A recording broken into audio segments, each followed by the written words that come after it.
ಅಫ್ಘಾನಿಸ್ತಾನದಲ್ಲಿ ತಾಲಿಬಾನ್ ಆಡಳಿತ ಆರಂಭವಾದಾಗಿನಿಂದ ಸ್ತ್ರೀ ಸ್ವಾತಂತ್ರ್ಯ ಅಂದರೇನು ಎಂದು ಕೇಳುವಂತಹ ಪರಿಸ್ಥಿತಿ ನಿರ್ಮಾಣವಾಗಿದೆ.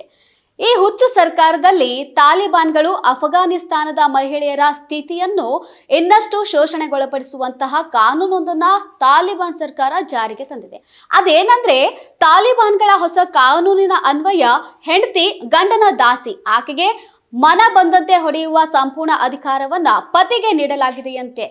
ಅಲ್ಲಿನ ಸರ್ವೋಚ್ಚ ನಾಯಕರೊಬ್ರು ಸಹಿ ಮಾಡಿರುವ ಈ ಕಾನೂನಿನ ಅನ್ವಯದಲ್ಲಿ ಸಣ್ಣ ತಪ್ಪು ಮಾಡಿದಾಗ ಹೆಂಡತಿಗೆ ಹಾಗೂ ಮಕ್ಕಳಿಗೆ ಬಾರಿಸಲು ತಂದೆಗೆ ಪೂರ್ಣವಾದ ಸ್ವಾತಂತ್ರ್ಯವಿದೆ, ಆದರೆ ಮೂಳೆ ಮುರಿಯುವಂತೆ ಹೊಡೆಯುವ ಹಾಗಿಲ್ಲ.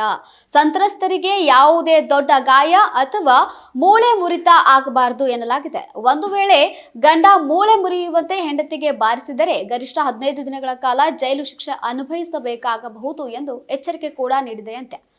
ಗಂಡನ ಅನುಮತಿ ಇಲ್ಲದೆ ಸಂಬಂಧಿಕರ ಮನೆಗೂ ಕೂಡ ಹೋಗುವಂತಿಲ್ಲ.